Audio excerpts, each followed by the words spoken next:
Yeah, throw it in there. I love talks where people ask me questions while I'm speaking. Now, what I will warn you is this could mean that we veer off into all sorts of other areas, but that's fine with me if that's what you want to do. Sounds good. So, I mean, my idea is I'm here to have fun with you, and if you enjoy it, that's where we'll go. So, so all right. So I was saying to Richard, the outcome of the Battle of New Orleans. You know, you read all the history books, and it sounds, oh, you know, here are these stupid British. All they're doing is marching in straight lines, and they're getting shot at because the Americans had learned in the Revolutionary War how to hide behind trees and pick people off, and they know how to do that. But as I often say out at the park when people come up with that, okay, if that's true, explain Pickett's charge to me. Because these are all Americans, and this is 50 years later. Yeah. And yet you've got people marching in lines and columns against an entrenched position with people firing at them. Why do you do that? Well, at the time of the Napoleonic Wars and the War of 1812, it's because the weapon is not the soldier and his musket. It's the colonel and his regiment.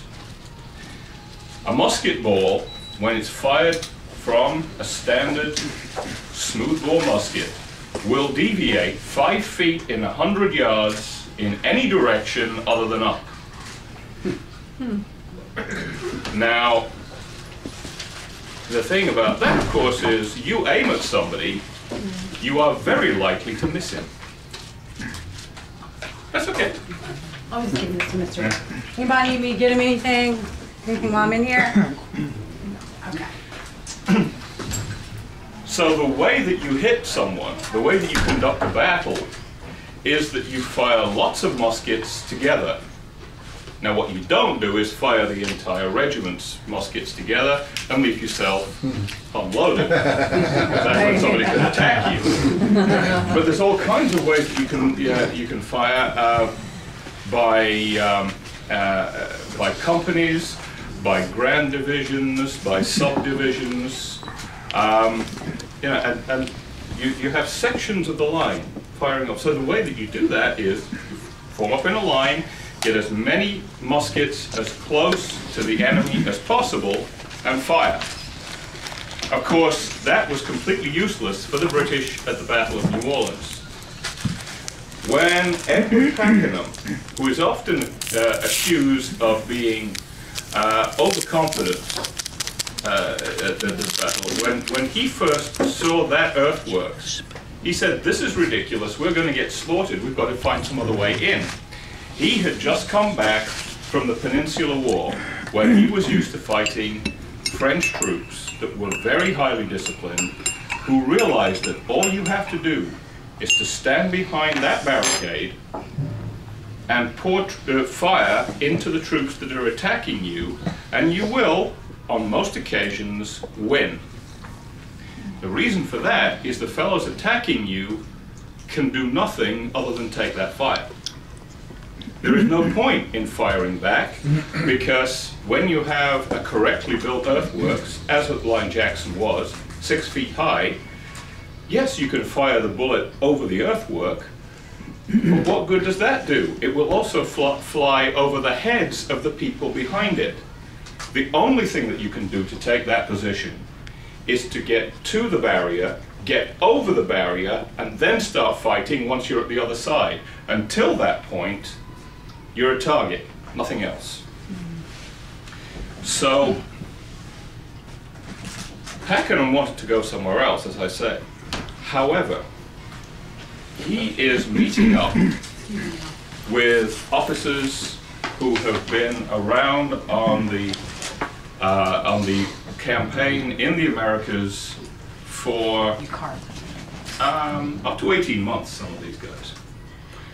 And they've realized something. The American regulars are good. They're very good. But they're also very thin on the ground. Some of these fellows had been at Bladensburg just before Washington, when virtually the whole of the American army was made of militia, and they ran. In fact, even American historians know that battle as the Bladensburg Races.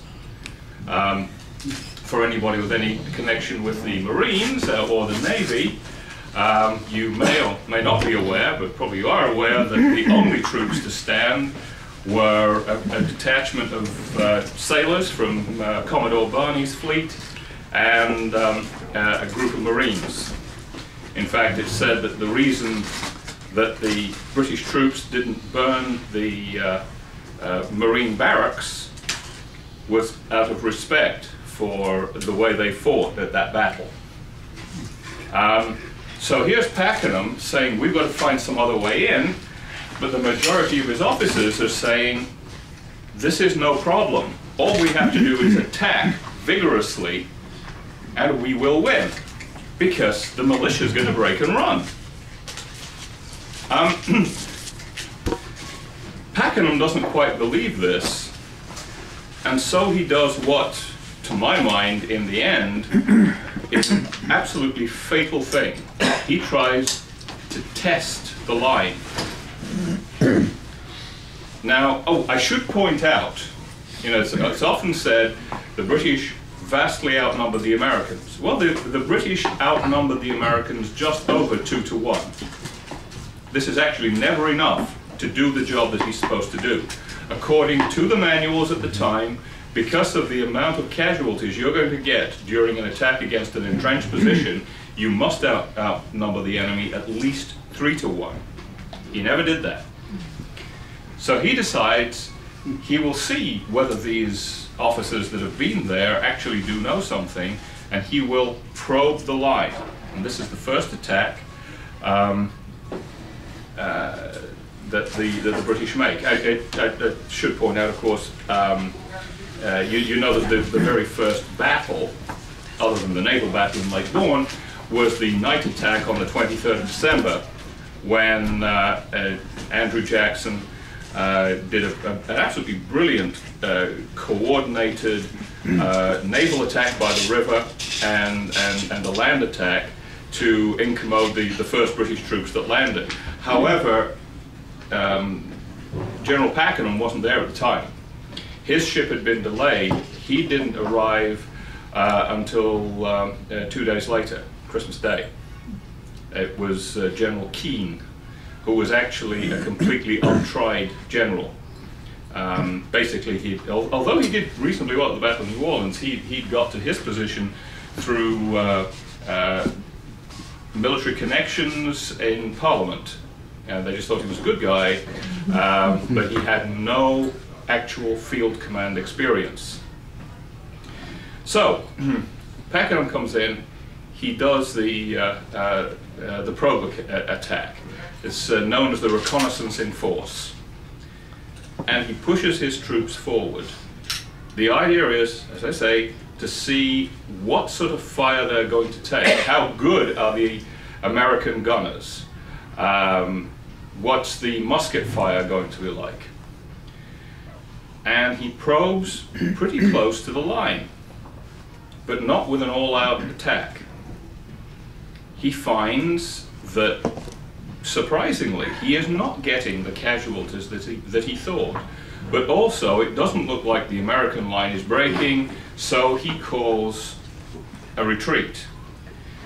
Now, of course, the way orders happen on a battlefield back then is not like they do today. There are no radios, there are no telephones. You send the orders out by ADC, an officer on horseback, an aide-de-camp, who rides to the various formations, and the orders filter down and everybody withdraws. And as these fellows are going out and the orders have been sent, suddenly the left of the American line begins to break. In actual fact, if Pakenham had not sent that order, he could have won at that first battle. But on his right, the troops under Colonel Rennie see the Tennesseans beginning to break just as they get the order to withdraw. Now,